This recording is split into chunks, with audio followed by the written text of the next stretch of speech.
In October of 1813, Napoleon Bonaparte took the field in Leipzig. The military genius was facing off against the combined armies of Prussia, Austria, and Sweden, numbering almost 300,000. The French army was almost half that. Napoleon had abandoned his own strategy and ignored one of the cardinal rules of warfare. Back in the 21st century, Netanyahu seems to have taken it upon himself to declare war on each and every enemy of Israel, all at once. What started as an operation to downgrade Hamas in Gaza has turned into not just an invasion of Palestine, but is now escalating to Lebanon, Syria, and worst of all, Iran. سرزمین کوچیکی است. اندازه یکی از استان‌های کوچیک ایران نیست. ما اگر اراده کنیم کل صهیونیست‌ها رو میتونیم از بین ببریم. אחרי שבלמנו לפני כשבועיים מתקפה נפשעת של איראן, שירתה עלינו 200 טילים בליסטיים, טילי קרקע, עם ראשי נפץ גדולים. Napoleon or Netanyahu, giving your enemies a chance to unite is a bad idea. And when it comes to warfare, grandstanding usually ends up as a bullet in your own knee. The French strategist and the Israeli leader both clearly understand the importance of symbolic objectives and strikes.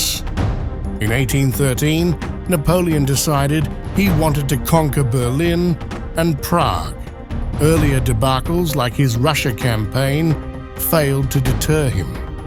The French strategist dispatched significant forces to take the crucial cities, instead of first crushing their armies.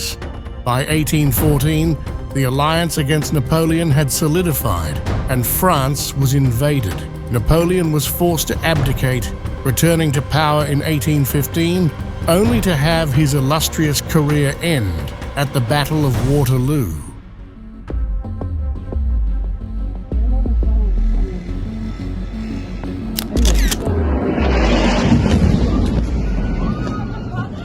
Midway through Nasrallah's speech, IDF jets struck Hezbollah targets across Lebanon.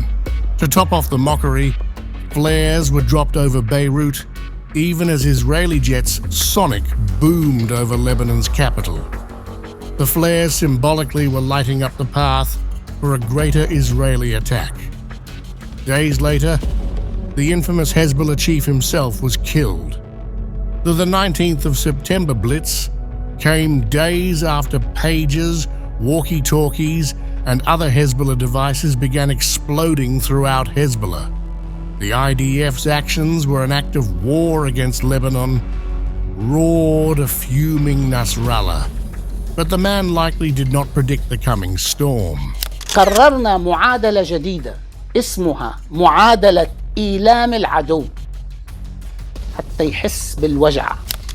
Tensions in the Middle East have never been higher. And that's saying something. After all, Israel has been dealing with multi-front attacks from Hamas, Houthi, and Hezbollah for almost a year now.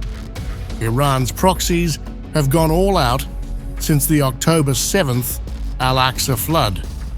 Even as we speak, diplomacy has failed. Bloodshed continues, and new players seem to be taking the field.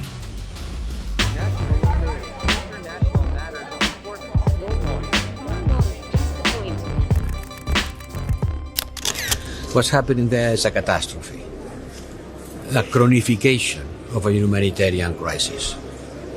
18,000 children's orphans.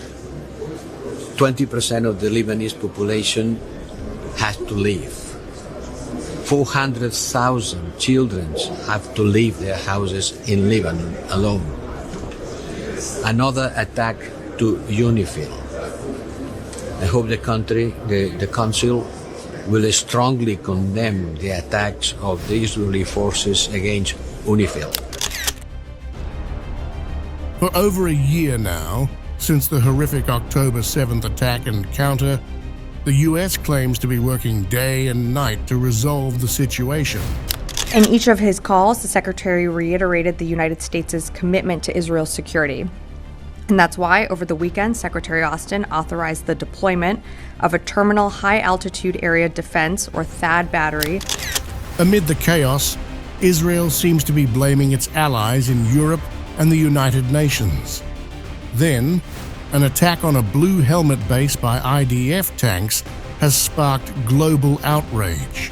Even as Turkey and other regional powers called out Israel, wider war seems inevitable unless saner voices prevail.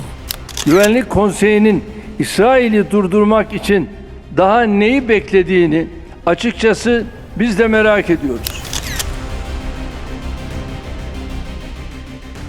200 years ago, there was no UN, but Napoleon took to lashing out at friends and foe alike. By the time the Battle of Waterloo was fought, the dictator was isolated. French citizens were tired of war, and Napoleon's many enemies, including the British, Prussians, and Dutch, had united. 23 years of war ended in hours. Arthur Wellesley, the Duke of Wellington, held the line at Waterloo. Waves after waves of French assaults were repelled until reinforcements came. Napoleon's army was routed by the European alliance.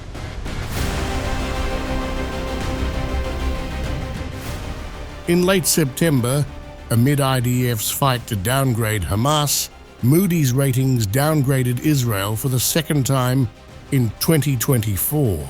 With the war in Gaza having gone on for over a year and Israel fighting recurrent wars, Netanyahu's strategy has been questioned by many. חיזבאללה מסתיר את ההרוגים אצלו, הוא לא אומר, ומצד שני הוא מדמיין הרוגים אצלנו. עכשיו יש פה פער שהוא בעיקר מעיד על זה שהארגון נמצא במצב קשה. אבל אנחנו צריכים להמשיך להגדיל את הפער הזה, להמשיך לעשות, לשמור על האנשים שלנו, לפגוע בפעילים שלהם, ובעיקר להבין שחיזבאללה במצוקה, וצריך להגדיל אותה, וצריך ללחוץ יותר חזק. Israel is in a geographic pickle, to say the least. On the north lie Lebanon and Syria. Jordan, Iraq, and Iran are to the east. Egypt remains to Tel Aviv's south. One might wonder what happens if Netanyahu continues to ignore sovereign boundaries to bomb his enemies, and the region actually takes up Khamenei's call for Muslim unity.